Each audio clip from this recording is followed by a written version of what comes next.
and officers here as well. And yeah, then we'll get on with things. So I'm Rob Bryant, I'm the chair of the committee. I'm a councillor. I'm Lauren Price, Democratic Services Officer. Councillor Richard Eddy. Councillor Ellie Freeman. Councillor Toby Wells. Councillor Serena Ralston. A very sweaty Councillor Andrew Varney. Councillor Darrell Sayed, I'm Bobby. Councillor Zoe Pete, Avonmouth and Lawrence Western Ward. Patrick Boxwell, Planning Officer. I'm Jonathan Diamond from Development Management. Back to me. Yes. Safety information is if there is a fire drill, which we're not expecting, is to go out of the main doors and then out to the front of the building, turn right, and then the muster point is near the cathedral. The next item is agenda item 2, apologies for absence and substitutions. Do we have any apologies? We have apologies for absence from Councillor Horton, and there's no substitutions today. Okay, thank you very much. The third item is declarations of interest. Do we have any declarations of interest about any planning applications? I do have a declaration of interest myself. I am an associate member of Gloucestershire County Cricket Club, which if you don't know what that is, it means that you pay about £29 at the beginning of the year and you can go and watch the matches for free, well, after paying the £29, after tea. So, well, I've been thinking about this and I wanted to explain what it was, so people knew what it was, but that was the only way I could think of to explain it. So yeah. But there we go. I entered the committee with an open mind, and I've not been predetermined. So, any other declaration of interest? No. Agenda item 4, minutes of the previous meeting. Has anyone got anything they want to raise about the minutes? Can I take those as being agreed? Thank you. I'll just sign for those minutes. There you go. Thank you. And we'll move on to... Still your bit of paper, sorry. That's all right. The action sheet. We haven't got any actions on the action sheet at the moment, so there's nothing that we've kind of tasked people to go away and look at or talk about. So we'll move straight on to agenda item 6, which is appeals. Does anyone have anything they'd like to raise on appeals? Richard. Thank you, Chairman. Item 84, the waste transfer station illuminated landscape display. Can I ask, I'm not expecting Jonathan to quote chapter in this, although after his recent holiday, he may have returned full of the joys of spring. But bearing in mind, illuminated displays come up quite regularly. Are there any things for the committee or the B to learn from this? I'm not expecting an answer now, but perhaps you can have a look at the decision notice.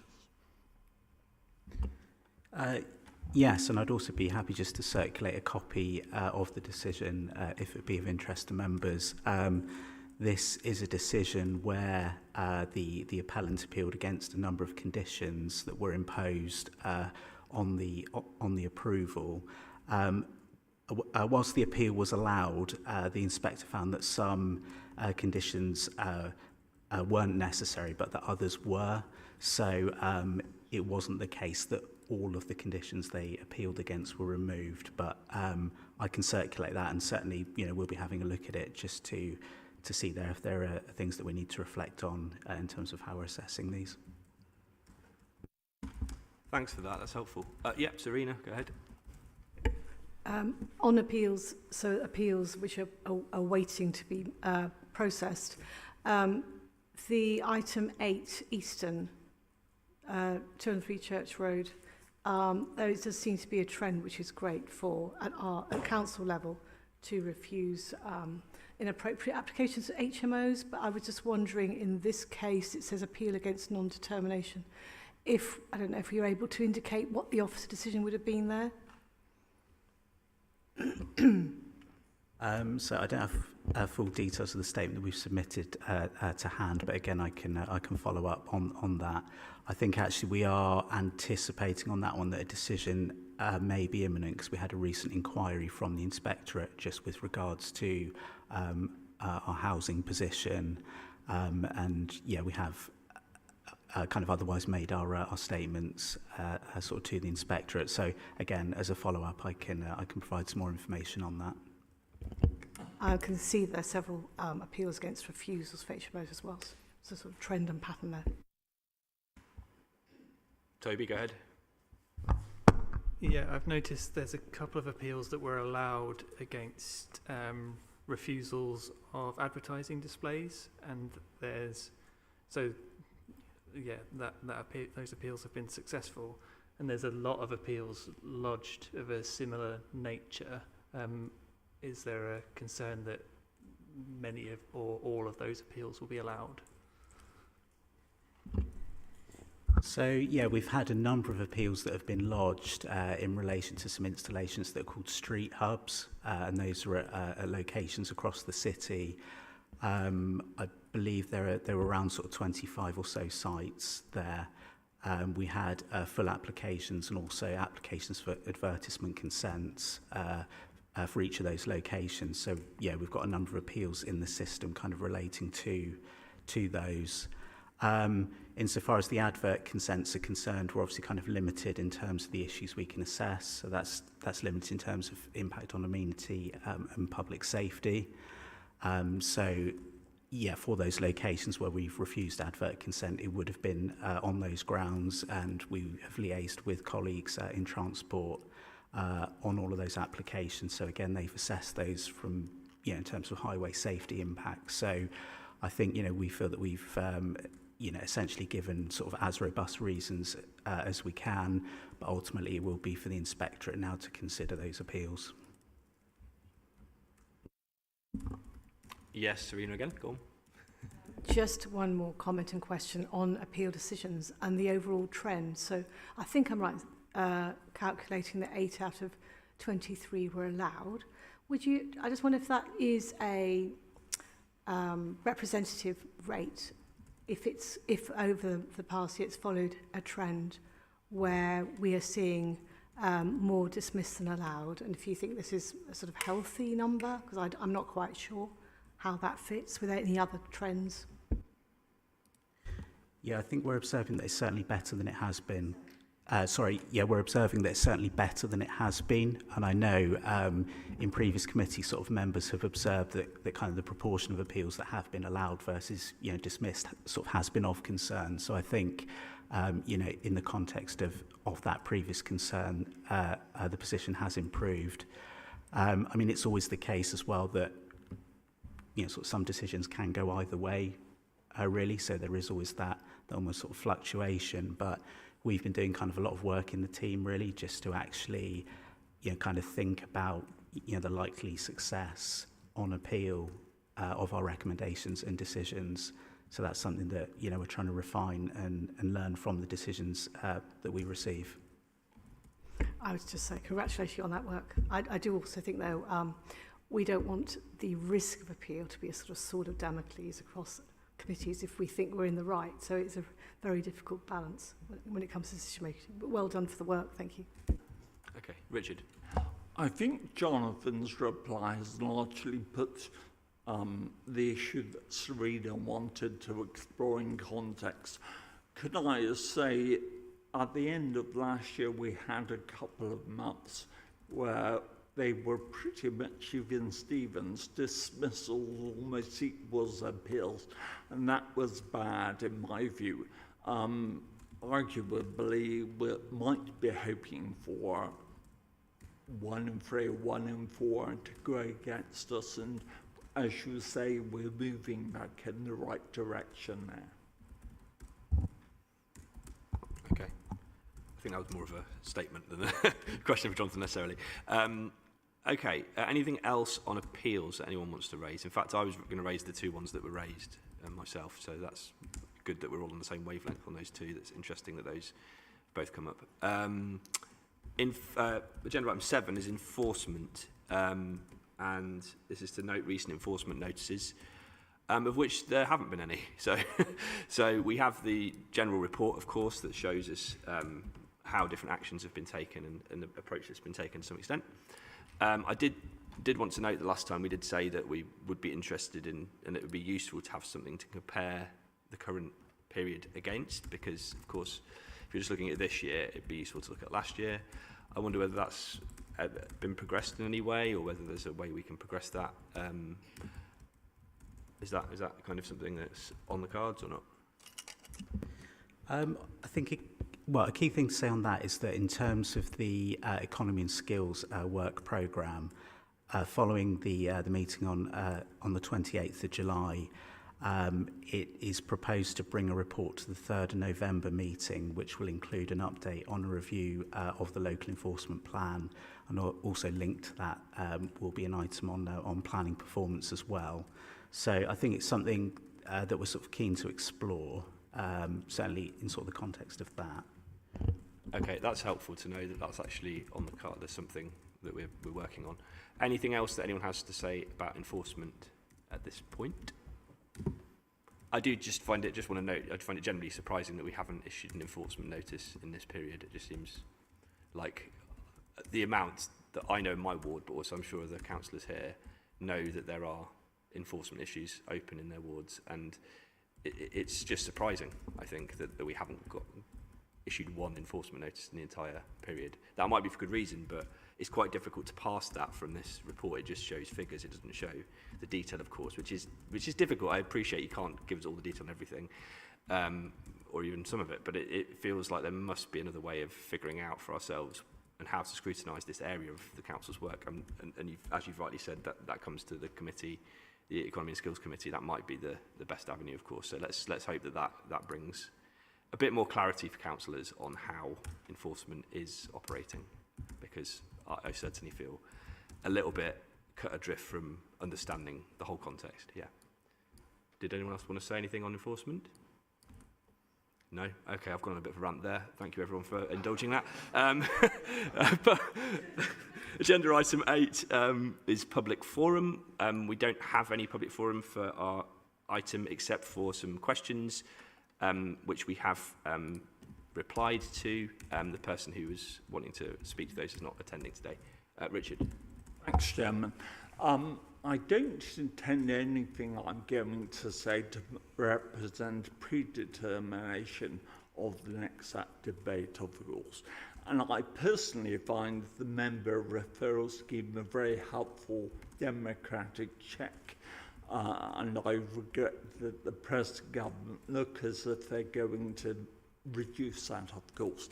But there's always been stated that there's a clear expectation if there's a referral, the ward members would explain either in writing or verbally why they wish that. And we've also had 0 public forum issues submitted.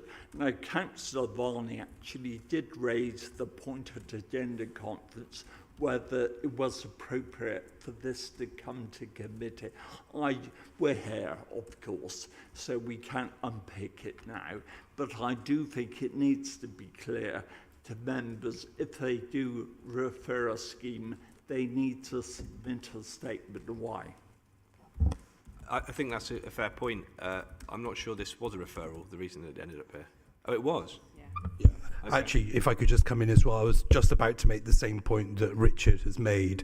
I thought actually it was procedural, that if you are instigating a call-in, you then attend that meeting and give a statement as to why you've called this meeting, or why you want it to come to committee. So, yes, on the basis of the fact we've had no public forum at all, it does seem a bit of a waste of time, really. Okay. Serena, go on. Yeah, I was quite puzzled by this one. I didn't think it had been called in. I thought it was a level of objections in the past, but I'm a bit mystified too, to be fair. Can someone just say who called it in? Was it Councillor Edwards, was it? Okay, all right. Okay, well, she's not here. No, it's not. You can still put in a... But okay, I will actually feed that back personally, because I didn't realise that. I thought it was a... But do we know, can we clarify if this is procedural, Yes, that, if you instigate a call-in, you should come to the meeting, absolutely. Unless you have a really good excuse, you're not well or on holiday. But then let us know as well. Yeah, I think that's definitely established practice, so I will take that back and, yeah. apologise for not knowing that. Obviously, as members know, I wasn't at the agenda setting this time, so I wasn't aware of that. Okay, shall we move on to agenda item 9, which is looking at Gloucestershire County Cricket Club, 23/00143/X. First of all, let's just have the officer presentation, if you will. Thank you. Yeah, afternoon everyone. Can you hear me okay? Yeah. Okay, so this application is a variation of conditions application relating to the grounds of Gloucestershire County Cricket Club in Bishopston. The proposal is to vary conditions number 2 and 4 following grant of permission of previous variation, which I'll go into shortly, this time to amend the condition to allow for top-up usage of the floodlights during daylight hours. Just for context, the original permission for the erection of six 45-metre high permanent floodlights was granted in 2014. Their usage is controlled through a floodlight usage management plan, or FLUMP for short, as well as a separate condition stipulating that the grounds are allowed to use the floodlights for 15 days a year. There's just a sort of aerial view. This is quite a wordy presentation, so I thought I'd put a shot in here. Essentially, just for clarity, the first variation of condition in 2019 allowed a temporary increase of the number of days the club could use the floodlights from 15 to 17, and that was during the World Cup, the Cricket World Cup. The FLUMP was also amended to allow the use of the lights for practice sessions in perpetuity, although this would not affect the 15-day overall quota for the use of the lights. The current application is to vary conditions 2 and 4 again, beyond the previous variation, this time to scrub out the previous text with regards to an extra 2 days in 2019. So it would read, the floodlights shall be used on no more than 15 days in any calendar year, excluding occasions where they are used for top-up purposes as defined within the FLUMP between the hours of 10 a.m. and 7 p.m. I'll go into detail on that in a moment. The condition 4 is just to update the compliance with the FLUMP to the latest version available that we've assessed. In terms of response to publicity, a lot of letters were actually sent out for this application. 44 objections were received, as well as 13 letters of support. The main areas of concern raised were detrimental impacts on the amenity of residents owing to a less restrictive approach to floodlight usage, concern over their use during twilight hours or outside of the summer/cricket season, and also a lack of certainty over how much more the floodlights might be used if top-up purposes were permitted. And as noted previously, the scheme was referred to committee by Councillor Edwards. Just a quick note on top-up use. Top-up use refers to instances where an umpire considers there to be bad light, and this is a scenario which is recognised and defined by the ICC, International Cricket Council, and ECB, England and Wales Cricket Board. These scenarios usually arise during periods of heavily overcast weather. Without artificial lighting in such scenarios, bad light will result in the stoppage of play on safety grounds. And so the club considers that in allowing a regulated top-up use during the day, interruptions in play will be reduced, and this will allow them to offer a high-quality facility for future seasons.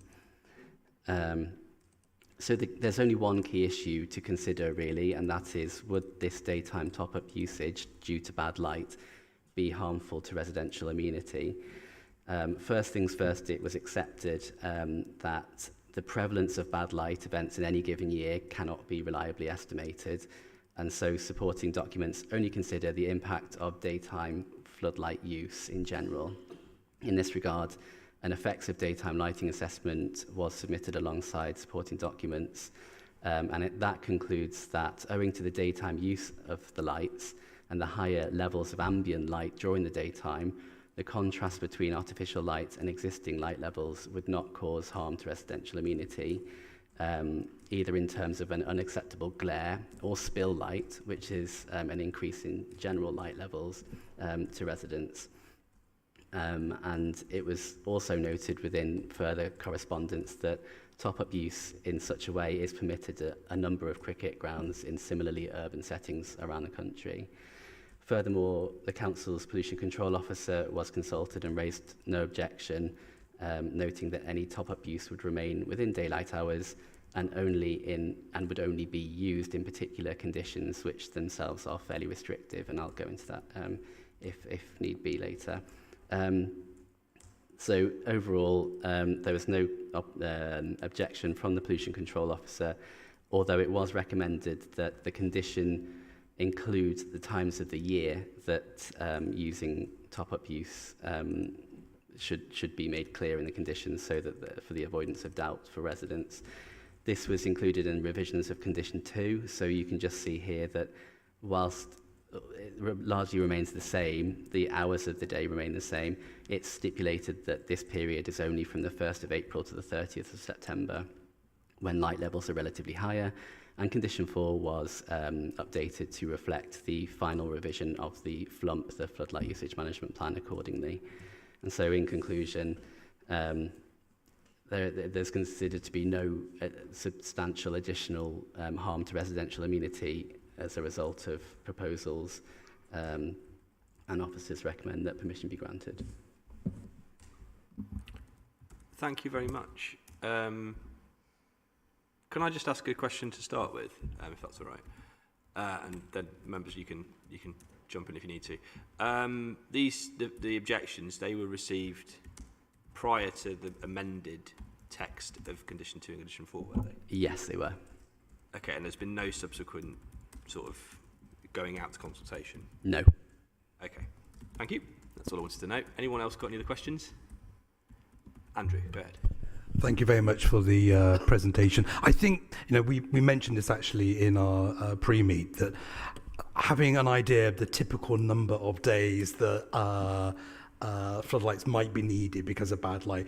I know you say, no English summer is ever the same as the next one, but you can still get averages, and I still think those sort of averages might have been useful and would placate some of the local residents' concerns. I think in the report it does actually list some other sites around the country, and it's a very small number, isn't it, that you actually needed? Yeah, that's correct. Yeah, we did actually speak to the applicant, who provided a sort of broad outline of. I think it's actually listed in the delegated report that there is a small number in 2023 and 2024 of top-up uses recorded. I think it was 4 or 5 occasions, and obviously currently that eats into their 15-day allocation for usage of the lights. So they only have, if you think about them having to consider booking in all the matches for the year against that allocation, they've got very little sort of wiggle room to use the lights if such a circumstance of bad light were to arise. And so this would sort of resolve that issue, I think, is the idea. Any other questions before we move on to debate? Don't all shout at once. Great. Okay, let's move on to debate. Then anyone want to say anything about this one? Zoe first, then Richard. So my kind of opinion is that it's mostly going to be used in the daytime, so it's not going to affect the local ecology. It's not going to overly disturb residents because, again, it's going to be in daytime, and that contrast of the floodlights isn't going to be massively impactful. So I see no reason why this shouldn't be approved, and I think it's important that we make sure that our local teams, our sports and our culture are well maintained and have the ability to continue to do the sport that they love and brings our communities together. So I will be voting for this. I will be equally brief, Chairman. I agree completely with Zoe. As the officer himself concluded, there was no appreciable or substantial harm to the community from the extra use. So, in my view, there's no planning argument no material playing reasons to vote against this. I'll be supporting this, and I hope the committee will unanimously. Can I just add quickly to my previous comment? The members here were stupid enough to stand for election, but the phalanx of officers here, the amount of time out of their working day, their time, their salary, even providing the council chamber today, in my view, we wasted actually a small king's ransom. It's not really worth doing again. Thank you, Richard. Ellie, come. So my understanding is that Emma called this in because of the level of objections, and she was responding to what residents had asked her to do. So in that role, she was fulfilling, you know, what she'd been asked to do as an elected representative. And obviously you've responded to those objections. So this process is a slightly odd process in my view, but you know, we have that time frame where somebody calls it in, you have time to respond, and actually that's all wrapped up. And I think we're all, you know, we're all in agreement that you've responded to all those and there aren't any sort of outstanding issues. It's just unfortunate that this process doesn't, well, still requires us, I guess, to all get together and discuss it as if we're at the beginning. Yeah. Just to add to that, I did say at the pre-meet that perhaps we should get in touch with the member who'd called this in just to see if they still wanted to call this matter in, because it was quite a long time that had elapsed between initially calling it in and then coming to this stage. But that didn't happen, and I think perhaps that was unfortunate. I think on that note, I genuinely think that would be the most advantageous thing for all of us, is that we just need to check ahead of time if it's a referral, that it is still relevant. We had one recently where the councillors weren't councillors anymore because either I can't remember, they were unelected, you know, they weren't councillors anymore, and we had to sort of check that. But of course, they called it in, so we kind of had to acknowledge that and carry on with it. But yes, it's a bit more complicated than just bringing it straight to committee just because the councillors refer it. We have to do some due diligence on that, I agree. So yeah, I would like to see us come up with a process for making sure that happens next time, yeah. Any other comments about this application? No? Okay. I'm very happy to move the officer recommendation, which is to approve this application. So I'll just go through as I normally do in my slightly cumbersome way, but hopefully you appreciate, to go through the list of councillors in a random order. So if you're in favour, say for. If you're against, say against. Councillor Eddy. Oh, I didn't. Sorry, did I get a second? For, and technically I'll second. You'll second it. Thank you, Councillor. Councillor Peat. For. Councillor Freeman. For. Councillor Varney. For. Councillor Breyer, that's me. For. Councillor Wells. For. Councillor Ralston. For. Councillor Almagrabi. For. Yeah, for. That's unanimous. Okay, thanks everyone. So that has passed and is approved. Thank you, Lauren, for pointing at the date of the next meeting, which I always forget to do. The date of the next meeting is planned for 6 p.m. on the 24th of September 2025. Thank you everyone for coming today. See you again soon.